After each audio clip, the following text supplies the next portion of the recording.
안녕하세요. 저는 40대 홀로 딸 하나를 키우며 살고 있는 남자입니다. 눈치채신 분도 있겠지만 아내와 사별한 지 벌써 3년이 되었습니다.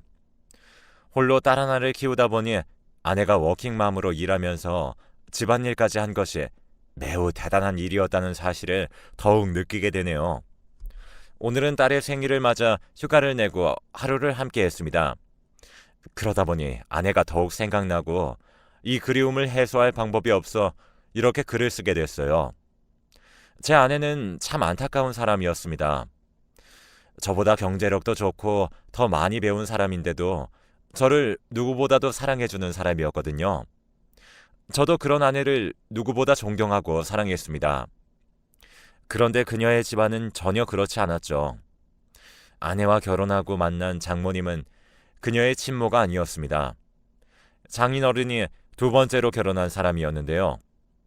그녀가 유치원 때 계모를 만나 자라왔기 때문에 자신의 친모가 어떻게 생긴 사람인지 알 수 없었다고 합니다. 그래도 전혀 찾고 싶은 생각이 들지 않았다고 하는데 그 이유가 어려서부터 세뇌를 받았기 때문이죠. 장인어른께서는 항상 아내에게 네 친모는 너를 버리고 간 사람이다. 돈 때문에 다른 남자와 붙어먹어서 이혼하게 됐다. 라고 이야기를 했다네요. 그리고 지금의 계모는 내 상처를 위로해준 사람이고 이제껏 이렇게 착한 사람은 처음 만나봤다. 회사에서도 자기 일은 착실하고 책임감 있게 하는 사람이니 너도 친엄마로 생각해라. 라고 하며 어렸을 때부터 계속되는 세뇌에 아내는 친모를 미워했다고 합니다. 저와 연애를 하면서도 이 사실을 말하지 않았었지만 결혼을 위해 인사를 드리러 갔을 때 장모님이 계모임을 자연스럽게 알게 되었어요. 집에는 아내의 여동생도 있었는데 여동생은 꼼짝도 하지 않고 아내가 5명분의 식사를 모조리 다 만들고 있었습니다. 그래서 제가 옆에 가서 도와주자 장모님께서는 아이고 그래도 꼴에 챙겨준다고 가네? 라면서 말씀하시는 게 저희 자체를 반기지 않는 것 같았죠. 의아함은 잠시 묻어두고 함께 식사를 하는데 장모님이 국이 짜다, 반찬이 이게 뭐냐, 고기라도 좀 사왔어야 하는 거 아니냐 하면서 아내에게 타박이란 타박은 다 주더라고요. 장인어른이 뭐라고 한마디 해주진 않을까 생각했지만 장인어른은 그저 묵묵히 밥을 드시고 계셨고 여동생이란 사람도 맛있는 반찬이 없다고 투덜거리는 것이 이런 일이 하루만 있었던 것이 아니란 걸 깨달았습니다. 그리고 식사 후에도 간식 준비며 설거지까지 아내가 다 하는 걸 보니까 하루빨리 이 집안에서 데리고 나와야겠다는 생각만 들더라고요. 그렇게 아내가 타준 커피를 마시면서 제게 장모님이 한 말씀이 대박이었습니다. 네가 결혼할 여자는 우리 집에서 집안일을 대부분 도맡아서 해주던 애다. 내가 나이가 들어서 그런지 온몸이 성한 곳이 없고 동생은 아직 어려서 할 수가 없으니까 첫째가 다 했었다네. 라며 운을 띄우셨죠. 결국 장모님이 하신 말씀은 우리 집안일을 하는 딸을 네가 데려가니 너도 우리 집에선 머슴처럼 일하라는 것이었습니다. 사위는 백년 손님이라고도 하는데 왜 자기 딸들은 시댁에 가서 열심히 일하는데 사위들은 처가에서 일하지 않냐고 하면서 아주 딸을 위하는 어머니인 척 자기는 말하는 모습을 보고 있자니 속이 뒤집히더라고요. 하지만 앞에서는 예예 웃으면서 앞으로 저희 잘 살겠습니다 하면서 그 집을 나왔습니다. 아내는 제가 집안에 인사를 드리러 간다고 말을 했을 때 표정이 좋지 않았었는데 그 이유를 알 수 있었죠. 바로 이런 걸 저에게 보이고 싶지 않았기 때문이었겠죠. 그래서 저는 왜 이렇게 부당하게 당하고 있냐고 물어보니 그제야 말을 해주더군요. 지금 어머니는 자기의 친어머니가 아니라고요. 그래서 저는 그때야 아내가 어렸을 때 받았던 학대와도 같은 일들을 들을 수 있었습니다. 아내가 학교에 들어가기 시작했을 때 동생이 태어났다고 합니다. 그래서 동생은 아기니까 계모가 자신에게 사랑을 주지 않아도 아기를 돌봐야 하기 때문이라고 생각하면서 참았다고 해요. 그런데 그게 아무리 시간이 지나도 계모가 자기를 바라봐주는 일은 없었다고 합니다. 동생이 몰래 자신의 인형을 빼앗아가서 그걸 달라고 크게 소리친 적이 있는데 그걸로 계모에게 그렇게 많이 맞았다고 했죠. 그리고 초등학교에서 돌아오면 혼자 간식을 먹고 있는 동생을 본 것도 한두 번이 아니라 나중에는 그저 포기했답니다. 이제는 사회인이 되어서 일을 하러 밖에 나오니 야근을 하는 시간까지 좋을 정도로 집에 가는 게 싫었다는 말에 왜 나오지 않았냐고 물으니까 독립하는 것을 절대로 반대했다고 하더군요. 몰래 부동산을 찾아가 계약금까지 내고 이사 준비를 하고 있었는데 그걸 어떻게 알았는지 계약금을 2배로 물어주고 계약을 무산했을 정도라네요. 저는 아내에게 결혼식 때 뵙고는 인연을 끊자고 그렇게 말했지만 아내는 몸을 벌벌 떨더라고요. 그러면 회사에 찾아와서 무슨 짓을 할지 모르니 그냥 자기가 참겠다고요. 그런데 저에게도 머슴이라고 할 줄 몰랐다면서 이 결혼은 안 하는 게 낫겠다는 말에 제가 방법을 알아보겠다고 그렇게 아내를 달래며 겨우겨우 결혼까지 할 수 있었어요. 결혼식 당일 전혀 모르는 사람이 저에게 찾아와 몰래 쪽지와 명함 하나를 내밀었습니다. 나중에 보니 그 아주머니가 바로 아내의 친어머니였던 것이죠. 그래서 저는 신혼여행을 다녀온 뒤에 아내 몰래 그분에게 전화해서 만남을 잡았습니다. 카페로 들어오는 아내의 진짜 어머니 신분의 모습은 아내가 쭉 말해왔던 나쁜 여성이라고는 생각조차 할 수 없었죠. 선한 인상을 가지고 있었지만 단 한 가지 걸리는 점이 있다면 옷을 꽤 좋은 것을 입고 있다는 것이었습니다. 그래서 처음에는 경계를 가득한 채 쳐다만 보고 있으니 친장모님이 미안한 웃음을 지으면서 툭 말을 꺼내시더군요. 결혼식 당일에 그렇게 불쑥 찾아가서 미안하다고 그동안 잘 자란 딸의 모습을 한번 보고 싶었는데 결혼 소식에 말도 없이 가버렸었다고 하더군요. 그러면서 딸이 그래도 잘 자라준 것 같아 고맙다고 하시면서 저에게 좋은 사람 만난 것 같아 마음이 놓인다는 말을 했습니다. 그 말에 저는 저도 모르게 표정이 굳어버렸어요. 그리고는 딸이 어떤 대우를 받고 살고 있는지 아시냐며 계모에게서 하녀 대우를 받고 산다고 말했습니다. 제가 결혼을 허락받으러 간 날 본 일을 말하니 그분은 정말 깜짝 놀라면서 들으시다가 결국 눈물을 뚝뚝 흘리셨죠. 그러면서 좋은 식장에서 곱게 웨딩드레스를 입은 모습만 보고 잘 살고 있는 줄 알았다며 딸에게 미안하다고 하더군요. 그래서 제가 그러게 왜 돈만 보고 딸을 버리고 갔냐, 이렇게 미안할 거면 딸을 왜 안 데려갔냐, 차마 아내는 하지 못했을 비난을 마구 했습니다. 제 물음에 놀라서 오히려 저에게 되묻더라고요. 그렇게 이야기가 되어 있냐고. 그리고 나서 하시는 말씀이 오히려 돈을 보고 바람을 핀 것은 장인어른이라고 하시더군요. 장인어른은 평범한 중소기업에 다니는 회사원이었는데 대기업과 함께하는 프로젝트를 진행한 적이 있었다고 합니다. 그곳에서 함께 일하던 여직원과 눈이 맞았는데 여직원의 부모님은 은행원으로 일하고 계셔서 어느 정도 안정적인 집안이었다네요. 그에 반해 아내의 친어머니이신 분의 부모님은 시장에서 김을 구워 팔고 계셨다고 해요. 어느 정도 장사가 되어서 입에 풀칠은 하고 살 정도였는데 그 차이가 장인어른에게는 꽤 크게 느껴졌나 봅니다. 덜컥 그 여직원을 임신시키더니 이혼해달라고 사정사정했대요.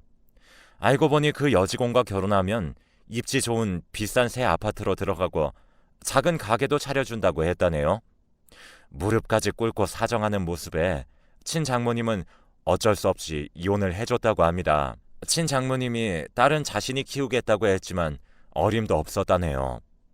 장인어른께서 그 돈으로 어떻게 키울 거냐면서 차라리 돈 있는 집으로 갔으니 그곳에서 크는 것이 교육적인 면에서도 더 좋을 거라며 말하는데 차마 딸을 데려가겠다고 말할 수가 없었다고 합니다.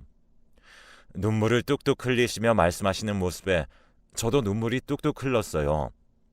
친엄마에 대해서 쭉 오해를 품고 있는 아내가 너무 안쓰러웠습니다. 나중에 이야기를 더 하기로 하고 아내 몰래 명절 때마다 제가 연락을 드렸어요. 차마 아내에게 친장모님이 당신을 버린 것이 아니다 라는 말을 쉽게 꺼낼 수 없었어요. 이제야 좀 안정을 가진 사람인데 다시 흔들게 되는 걸까 싶어 걱정이 되더라고요. 그렇게 하루하루 지나던 어느 날 아내가 갑자기 쓰러져 병원에 간 날이 있었습니다. 알고 보니 당뇨 수치가 정상에 비해서 10배 정도 높은 상태였죠. 의사 선생님께서는 어떻게 이렇게 될 때까지 몰랐냐며 지금 신장이 다 망가져 버렸다고 하더라고요. 단백뇨도 나왔을 텐데 왜 몰랐냐는 말에 저는 아내를 물끄러미 바라보았습니다. 걱정 끼치고 싶지 않았다면서 제 손을 꼭 잡으며 말하는 아내의 모습에 저는 눈물이 뚝뚝 흘렀습니다. 한평생 고생만 하다 집에서 겨우 나왔는데 이제 몸이 아프기 시작하니 안쓰러워 미칠 것 같았어요. 당뇨는 죽을 때까지 관리해야 하는 병이라고들 하는데 이래서야 먹고 싶은 것도 제대로 못 먹을 텐데 신장이 다 망가져 투석을 해야 한다는 말에 저는 혹시라도 제 신장으로 수술할 수 있는지 검사를 했지만 아쉽게도 저는 할 수가 없었습니다. 그래서 곧바로 장인어른과 장모님께 부탁했지만 당연히도 거절당했죠. 아내의 여동생에게는 말도 꺼낼 수 없었습니다. 결혼도 하지 않은 여동생에게 흉터를 만들려고 작정했냐면서 노발대발하던 장모님의 목소리를 듣고 있자니 허탈한 웃음만 나오더라고요. 자기들 뒤치다꺼리만 하고 사느라 고생해서 이렇게 아프게 된 딸을 위해서 검사 한번 받지 않겠다는 부모를 보니 이렇게 어이가 없을 수도 없더군요. 만약 제 자식이 아프다 하면 다 떼줘도 안 아까울 텐데 저는 혹시나 하는 마음에 아내의 친어머니께 연락을 드렸어요. 그러자 한 중년의 남자 한 분과 같이 오시더라고요. 여쭤보니 재혼한 남편이라고 하셨습니다. 제 아내의 이야기를 듣고 기꺼이 검사를 함께 받아주시겠다면서 오셨단 말에 깜짝 놀라서 바라보니 인자한 미소를 지으면서 저에게 인사부터 하고는 말했습니다. 제 아내의 딸이니 자신의 딸과 다름없다고 말하시며 딸을 위해서는 무엇도 아깝지 않다는 말에 큰 충격을 받았죠. 그렇게 검사를 마치고 다행히 아내는 친어머니와 맞아서 무사히 신장 이식 수술을 할 수 있었습니다. 아내에게는 퇴원을 할 때까지 아무 말 하지 않다가 퇴원날 조심히 신장의 주인이 누구인지 말해 주었습니다. 아내는 그럴 리 없다면서 놀라는 눈치였고 아내 몰래 연락을 했었던 일 하며 아내에게 그동안 있었던 일들을 전부 말해 주었어요. 그러자 아내가 뚝뚝 눈물을 흘리더군요. 그래서 나중에 인사드리러 가자고 하니 저에게 고맙다면서 저에게 잘하겠다고 말하며 제 손을 꼭 잡으면서 펑펑 눈물을 쏟더라고요. 저는 사실 어렸을 때 부모님을 여의고 할머니 손에서 자라왔기 때문에 부모에 대한 소중함을 누구보다 잘 알고 있습니다. 그렇기에 아내가 가진 오해가 이렇게 풀리게 되는 것이 참 다행이라고 생각했죠. 그렇게 저희는 처가 몰래 아내의 친어머니께 연락을 하고 가끔 만나기도 하는 사이가 되었고 점점 더 가까워지게 되었죠. 그리고 2년 후 저는 눈에 넣어도 아프지 않을 딸을 제 품에 안게 되었습니다. 아내에게 정말 고생 많이 했다면서 고맙다고 말해주니 아주 행복한 미소를 짓던 아내의 그 모습은 영원히 잊혀지지 않습니다. 아내가 딸을 낳았다는 걸 처가댁에 알리니 대뜸한다는 말에 내가 애를 돌봐줄 거란 생각도 말아라 였어요. 저희가 애를 봐달라고 한 것도 아닌데 이렇게 말하는 게 퍽 우스웠죠. 그리고 고생했다는 말 한마디도 없었고 병원에 찾아오지도 않는 게 참 속상하더군요. 반면 장모님은 헐레벌떡 찾아오셨습니다. 혹시라도 처가댁이 병원에 올까봐 오지 못하고 계셨는데 안 오신다는 말에 곧바로 병원으로 달려오신 것이 조금 죄송하기도 했네요. 딸아이를 장모님 품에 안겨드리니 금세 눈에 눈물이 가득 차더랍니다. 그러면서 새 장인어른께 안겨드리려고 하니 멈칫하시더라고요. 그 모습에 놀라니 지금 몸이 좀 차서 아이가 놀랄까 걱정된다고 나중에 안겠다고 하시더니 괜찮다는 말에 안고 입이 귀에 걸릴 정도로 좋아하시더라고요. 두 분 모두 좋아하시는 모습에 꼭 제 부모님 같았죠. 친장모님은 산모에게 좋다는 음식이란 음식은 다 바리바리 싸들고 오셨는지 커다란 쇼핑백을 병실 침대 옆에 두고는 냉장고에 하나하나 넣고 이게 어떤 거고 몸에 좋고 이건 맛없어도 꼭 먹어야 하고 설명해 주시는데 아내가 기분 좋게 다 들으면서 있는데 제가 다 흐뭇해지더군요. 그런데 행복한 하루는 어느 날 와르르 무너졌습니다. 여름 휴가철에 아내와 저는 그저 좀 쉬었으면 좋겠다고 생각해서 여름 휴가 내내 집에서 피서를 보내기로 했어요. 그런데 처가댁에서 갑자기 전화가 오더니 여름 휴가인데 너는 어떻게 부모님을 모시고 여행 갈 생각을 안 하냐면서 난리를 치시는데 장모님의 횡포에 아내는 결국 여행을 가자며 계획을 짰죠. 그렇게 아내와 처가댁을 모시고 함께 강원도로 여행을 가게 됐습니다. 그곳에서도 제 아내는 하녀나 다름없었죠. 음식 준비하고 저는 고기를 구울 준비하고 두 분은 누워서 손가락 까딱하지 않고 다니시면서 이거 사달라 저거 사달라 가격은 보지도 않고 말씀하시는데 너무 비싼 것은 사드리기 어려울 것 같다고 조심스레 말하니까 다른 집은 해외로 같이 여행 간다는데 고작 국내 강원도로 여행 와서는 무슨 돈이 그렇게 많이 들었다고 이거 하나 못 사주냐면서 화를 내시는 걸 보고 아내가 결국 아울렛에서 원하시는 옷이며 가방 그리고 장인어른께는 정장까지 사드렸습니다. 정말 지긋지긋한 사람들이라고 생각했죠. 돌아오는 길 제가 피곤해하는 모습에 아내가 운전을 했어요. 그런데 갑자기 쿵 하더니 눈앞이 아찔했습니다. 가슴엔 극심한 통증이 몰려오고 숨을 제대로 쉴 수 없었어요. 그리고는 눈앞이 뿌옇게 되더니 전 정신을 잃었습니다. 바로 교통사고가 난 것이죠. 졸음 운전을 한 트럭이 하필 저희 차를 박아서 운전석에 있던 아내는 그야말로 생사를 오가는 상황이었기 때문에 만나러 갈 수조차 없었습니다.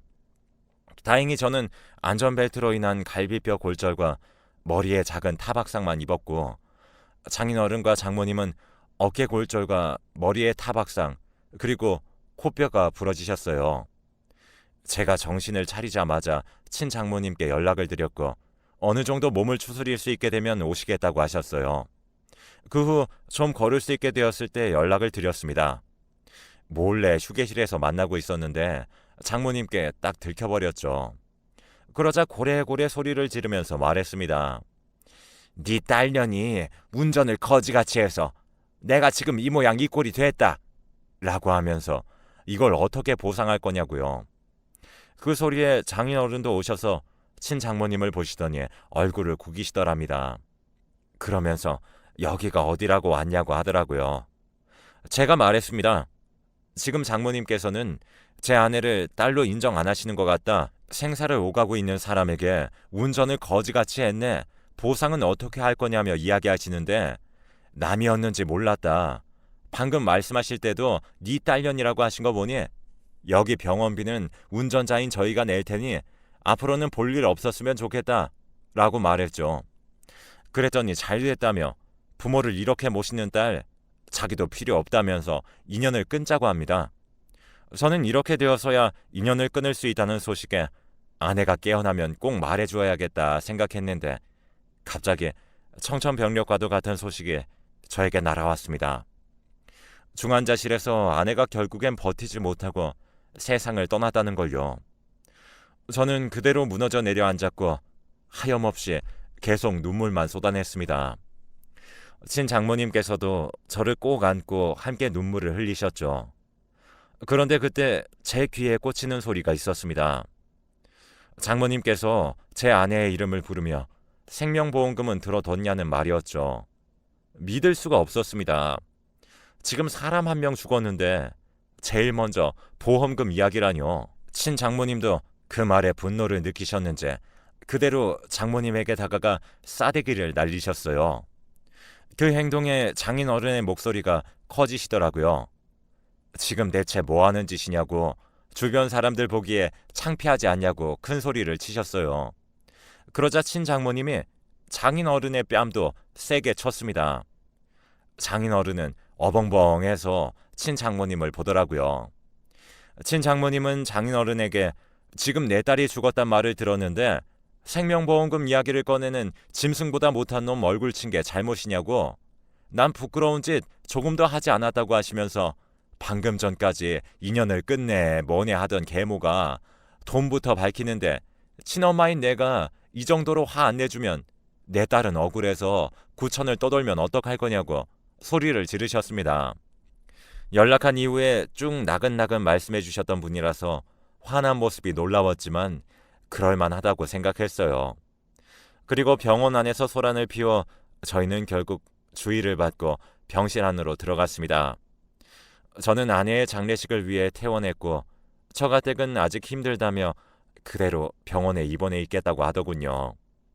저는 그러시라 했습니다. 전 아내의 영정사진 앞에서 여보, 드디어 그 지긋지긋한 처가를 벗어났네 라며 웃으며 말했습니다. 우리 딸 걱정하지 말라고 제가 잘 키워보겠다면서 웃고 있는 사진을 바라보면서 밤새 그리고 며칠 동안 대답 없는 아내에게 전 혼잣말을 중얼거렸어요. 그동안 힘들게 살아왔던 사람인데 마지막까지 처가댁에 휘둘린 아내가 안쓰럽고 안쓰러웠죠. 그렇게 아내의 장례를 치르고 혼자 어떻게 살아야 하나 막막했지만 사람은 어떻게든 하면 사라지나 봅니다. 처음에는 할 수 없었지만 점점 요리 실력도 늘었고 집안일도 꽤 능숙하게 할 수 있게 되었거든요. 그렇게 한 해가 지나 아내를 떠나보낸 상처가 좀 아물어질 때 아내의 처가댁에서 전화가 왔습니다. 대체 무슨 일인가 했는데 알고 보니 아내의 보험금을 달라는 허무맹랑한 이야기였어요. 그 말에 전 너무 어이가 없어 인연 끊기로 한 거 아니었냐고 하니 그때는 너무 열받아서 자신도 모르게 나온 말이었다면서 이제 처제도 시집을 가야 하는데 그 비용을 준다고 생각하고 돈을 달라고 뻔뻔스럽게 말하더군요. 저는 그럴 수 없다고 소리 지르고 욕을 하며 끊어버렸어요. 그러자 집까지 찾아와서는 어떻게 이럴 수 있냐고 자기가 아내를 30년을 가까이 키웠는데 이건 폐륜이라는 말까지 입에 올리더군요. 감히 그런 말을 입에 담을 수 있다는 게 신기할 정도로 뻔뻔한 모습에 웃음만 나왔습니다. 아이가 유치원에 간 것이 정말 다행이라고 생각될 정도였죠. 저는 정말 많이 화가 난 상태가 되어 말했습니다. 돈을 한 푼도 줄 수 없다고. 아내를 키워줬다고 말했는데 그건 키워준 게 아니라 종으로 부린 거라고 화를 내니 먹여주고 재워주고 공부까지 시켜줬으면 다 키운 거 아니냐면서 더 큰 소리를 치더라고요. 참 어이가 없어서 일단 경찰에 신고하기 전에 꺼지라고 하니 주먹을 쥔 손만 부들부들 떨면서 나갔습니다. 전 저 사람들이 곱게 그만둘 것 같지 않았어요. 그래서 곧바로 법정 대응을 시작했고 새 장인어른께서 법조계 아는 사람이 많아 도움을 받아 접근 금지 처분까지 받아냈어요. 그렇게 처가댁 식구들이 저에게 다가오지도 못하게 했고 이사까지 갔습니다. 지금 현재는 친장모님과 새 장인어른을 부모님처럼 모시고 함께 살고 있어요. 아무리 생각해도 저도 딸을 가진 아버지로서 장인어른이 참 이해가 되지 않습니다. 계모는 그렇다 치고 친아버지가 딸에게 어쩜 그렇게 무심할 수 있을까요? 저는 제 딸아이를 보면서 뭐든 해주고 싶기만 해서 걱정인데 말이에요. 오늘도 건강하게 자라준 제 딸아이에게 고마워하며 보내야겠습니다. 제 글을 읽어준 여러분들도 모두 건강하세요.